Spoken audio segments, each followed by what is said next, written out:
Back after attending the Dominion's Prime Minister's conference, Mr. Fraser spoke with New Zealanders in many lands, and of the second NZAF, he said, I have seen the division in action, and I return to New Zealand prouder than ever of what they have achieved and of the high standing in which they are held. Visiting the forward areas and within range of Jerry artillery, Mr. Fraser had to travel in an armored car, and New Zealand military police on duty were surprised to have their salutes returned by their Prime Minister.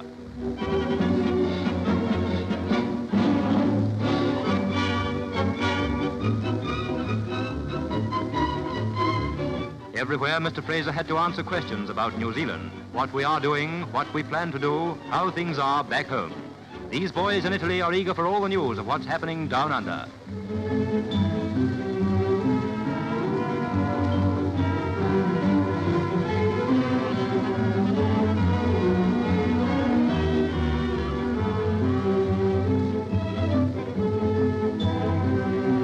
The Kiwi concert party is right on the job, and the official party attends the show.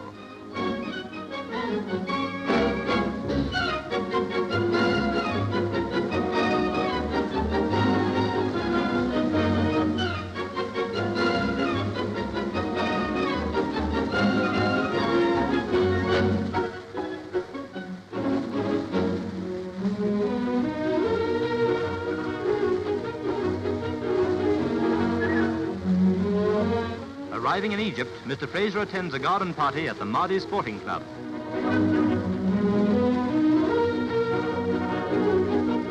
After what any good Kiwi would call a dashed good blowout, the men gather round to hear Mr. Fraser speak on rehabilitation, New Zealand's war policy, and what's doing at home.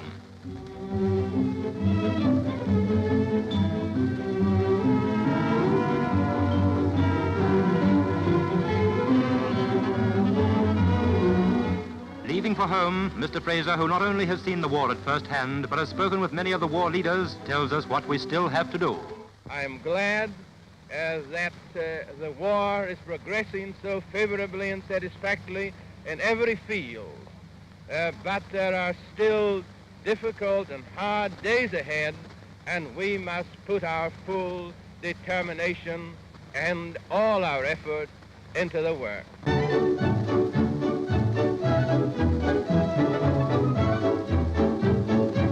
These are just some of the 200,000 tires that have rolled into salvage depots since the Japs got Singapore. With 90% of the world's rubber in Jap hands, we've had to go into the salvage business on the national scale. The Air Force sent their old aeroplane tires, and Christchurch is rightly proud of this pile.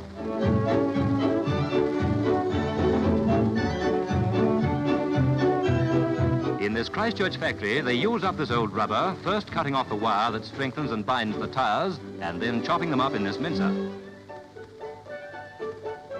Inner small pieces of iron and steel are removed by passing the powdered rubber over magnets.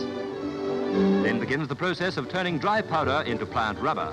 Endless rolling plus a little oil is the first step. Later, a small amount of raw rubber is added.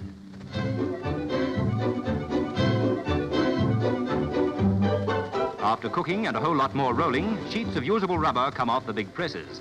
This reclaimed rubber is hard to tell from new rubber and has almost all its uses. One exception is that it can't be used for reclaiming again. This time it's soles for sand shoes, and this machine cuts them out quicker than mother cuts out tarts.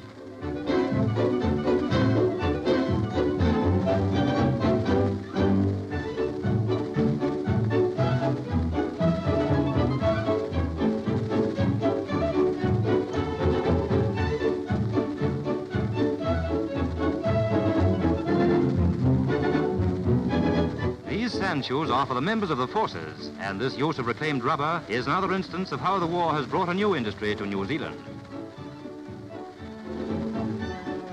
What were old tires yesterday are soles for new shoes today. The rubber shortage has not hindered our war effort, thanks to local industry and well-organized salvage.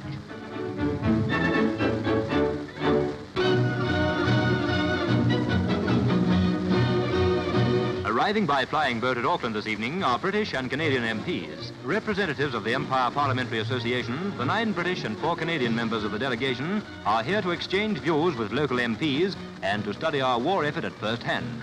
They're welcomed by the Honourable Mr. Jones and the Mayor of Auckland. In reply, their leaders say, It is a very striking thing, and it does warm one's heart here at the other end of the world to feel that we've come once more amongst our own kith and kin. This trip will give us an opportunity of thanking the people of New Zealand for the wonderful things they have done during the war. We, your sister Dominion in Canada, have heard a great deal of the people of New Zealand, and this small delegation is here now to meet and know you better. At Wellington, delegation members visit a munitions factory. Such visits to factories and farms are part of the daily routine during their 3 weeks tour of the country. They're particularly interested in the way this blind man operates his precision lathe. Dr. Edith Summerskill, only woman member of the party, is interested in the work of another blind man and also of the women. Later, she told us, Many people ask me why I have come to New Zealand. Well, I'm a doctor and a member of Parliament, and I'm very anxious to examine your social services and compare them with those of ours in Britain. And I want to find why your infantile mortality is one of the lowest in the world, and why your expectation of life is higher than that of any other people in the world. Mind you, your women live on an average to 69 years of age and your men to 65. I think I have found out one reason for this. I already feel the charm and the quietness and the remoteness of your country. Perhaps this is because I represent a heavily bombed constituency in London. And I must go back. I cannot stay here long because my people are suffering from this new Nazi menace, and my place is with them.